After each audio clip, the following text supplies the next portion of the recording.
Hey guys, it's Rain. Welcome to Element and Calm podcast episode for today. This podcast basically covers your questions about your favorite elements and compounds. Today we got someone calling in today named Grayson Little Chief, and he has a few questions about his favorite compound today. Let's hear it, Grayson. Hello, this is Grayson. I had a question about coal for some reason. How do you get it? Where is it found? Does it react to anything? And why is it important? And what's good and bad about coal? Very good questions, Grayson. So basically, raw coal is basically found in underground formations called coal seams or coal beds. These coal seams could be as thick as 90 feet and stretch 920 miles underground. Coal is mined by two different methods through surface mining and deep underground mining, with surface mining being the most common method as it's more efficient and cheaper. For the method of surface mining, large machines remove the topsoil, also known as overburdens, to reveal the coal seams. Then the machines drill and blast the strata overlying the coal seam, and then load and transport the fragment overburden material called spoil they receive from making the strata. They then continue to drill and blast through the coal seam until the coal is then received, and then it's filled with spoil and grading when finished. Workers often establish vegetation to help control of soil erosion and water quality. When the coal is removed from the ground, miners are most likely to send the product to a preparation plant near the mining site, where it's then cleaned and processed. There's way more other information than this, but basically overall it includes removing rocks, dirt, ash, sulfur, and other unwanted materials. And basically after this is sent to the coal plant, their primary use is to be burned and to be eventually converted into energy.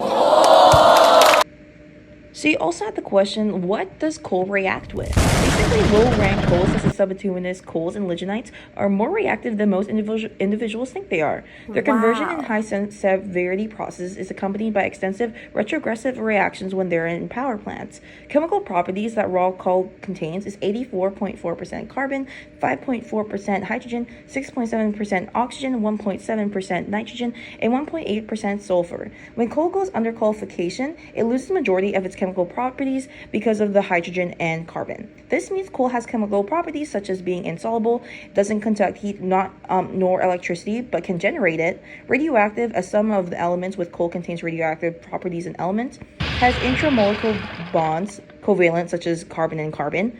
Has 1,100 degrees Celsius burning point with the absence of oxygen within coal, as coal burns, not melts, which also applies to its boiling point. It has a high melting point, and it's flammable as it contains methane, carbon monoxide, and hydrogen. Coal is reactive with certain acids as well. When coal is placed with acids, the coal may shrink due to the material acids. It will partially dissolve a few of the minerals and cause a few rearrangements in the organic functionalities. A good example of certain coal reacting with certain acids include the Pittsburgh seam coal that reacts with hot concentrated sulfuric acid. There's not much info whether coal is reactive with bases or not. However, knowing the majority of coal is made out of carbon, which is reactive on the strength of the base, it could possibly react. Coal is reactive as well towards water at a high certain temperature. It produces a mixture of hydrogen, carbon monoxide, gases called synthesis gas. So Grayson, you also ask, how is a coal a big part of our everyday lives? Well, basically, coal is a part of our everyday lives due to the products and services such as cement production, carbon fibers, foam, medicine, tars, and most importantly, home and commercial heating. They are overall used for energy production for many services. For cement production, coal is used as a huge form of energy source to make cement possible. Most productions use up to 200 kilograms to 450 kilograms of coal for about only 900 grams of cement. This eventually is used for construction sites as a form of binder for concrete that helps build society's housing, roads, schools, hospital, dams, and ports, as well as for decorative applications. Surprisingly, coal is also used for medicine as coal tar medicine. Coal tar medicine is basically a type of medicine that helps treat itching, irritation, and dry patches, which is like scalping and flaking. This comes in many different forms such as cream, ointment, scalp lotion, shampoo, or a liquid that you add to your bath. Coal tar is derived from coal and a byproduct of the production coke, which is a solid fuel that contains mostly carbon and coal gas. So you asked, where can coal be found? Okay, so coal can be found and located all over the world, which includes the United States, Russia, China, and Australia and India, as it has the largest coal reserves. In Canada, though, the only form of anthracite, which is like basically a branch of coal, can be located and found in British Columbia. With bituminous coal, it can be found in Nova Scotia, New Brunswick, Alberta, Saskatchewan, and British Columbia. British Columbia produces 62% of Canada's energy, with Bruce Nuclear Generating Station in Ontario being the biggest power plant in Canada.